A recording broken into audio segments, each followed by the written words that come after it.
বিয়ে বাড়িতে এরকম রিচুয়ালস কার কার আছে অবশ্যই কিন্তু তোমরা জানাবে। আমাদের রাজবংশীদের এই রিচুয়ালসটা কিন্তু অনেকের বাড়িতেই হয়। So hello everyone, welcome back to my another new video. So আজকে 21 ফেব্রুয়ারি। তো আজকে আমার দুটো কাজ ছিল।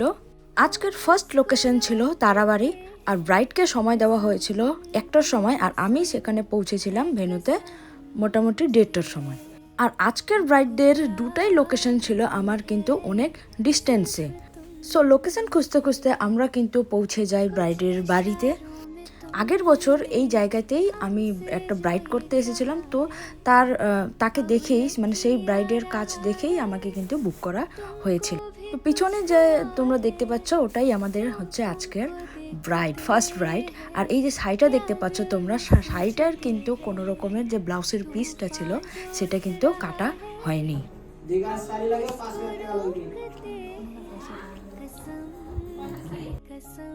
আর এই যে দরজার মধ্যে যে করছে ওটা অ্যাকচুয়ালি ওই যে রিচুয়ালসটা ছিল ওই রিচুয়ালসেরই এটাও কিন্তু একটা পার্ট। এবার তোমরা ভাবতেই পারো যে তাহলে শাড়িটা আমি কি করলাম। এবার অনেকেই বলে যে আশীর্বাদ হয়ে যাওয়ার পর মানে আশীর্বাদের সময় যে শাড়িটা দেয় সেটা নাকি কাটতে নেই, কিন্তু তোমরাই ভাবো যদি শাড়িটাকে না কাটা হয় বা ব্লাউজের পিসটাকে যদি না কাটা হয় তাহলে কিভাবে শাড়িটা পরাবো, তাহলে সেভাবে ওই শাড়িটা আর পরানোই সম্ভব না। তাই আমাদের ব্লাউজের পিসটাকে কাটতে হয়েছে। তো এই আমাদের আজকের ব্রাইড, আমি শুনে নিয়েছিলাম তার কাছে যে সে কেমন লুক চায়। সে সিম্পলের মধ্যে একটা লুক পছন্দ করেছিল, সে আমাকে ফটো দেখিয়েছিল।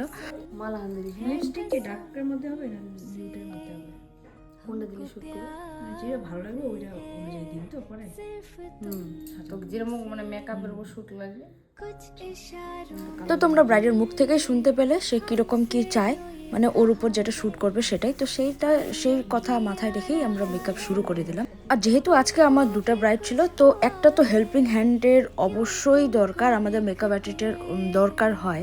তো আজকে দুটো ব্রাইড থাকা সত্ত্বেও আমি কিন্তু একটুর জন্যও কিন্তু তাড়াহুড়া করিনি, একদমই করিনি। একদম শান্তি মতো রিল্যাক্সভাবে গল্প করতে করতেই আমরা মেকআপটাকে শেষ করেছিলাম। কারণ আমি মনে করি যখন আমরা তাড়াহুড়ো করে কোনো কাজ করে সেটা তো অত ভালো হয় না, সেটা আলাদা ব্যাপার, কিন্তু আমরা যত তাড়াহুড়ো করতে চাই কাজটা কিন্তু তত লেট হয়। এই জন্য কিন্তু মাথা শান্ত রাখা খুবই দরকার।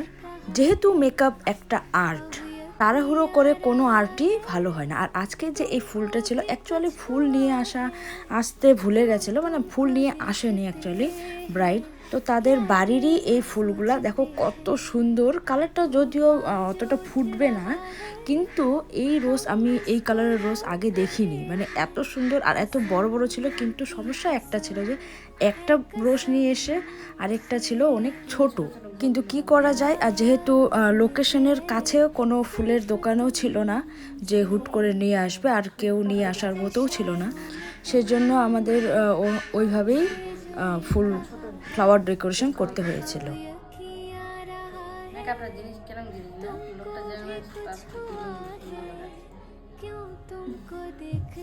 তো কেন লাগে মানে ভালো লাগেছে না ভালো লেগেছে, কালকে থেকে আরো বেশি ভালো লেগেছে। কালে তুমি দেখোনি না ওই মানে মরিয়াতে ভালো লাগে, পছন্দ হয়েছে তো একদম, মানে কোনো ইসে নেই তো। না ভালো লাগেছে, সুন্দর লাগে।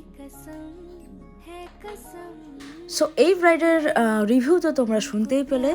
আর তোমাদের কেমন লাগলো এই ভিডিওটা বা এই মেকআপ লুকটা অবশ্যই কিন্তু তোমরা আমাকে কমেন্ট করে জানাবে।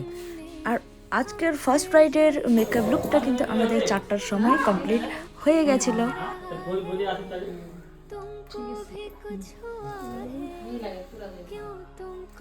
অনেক দেরি হয়ে যায়, লাগে।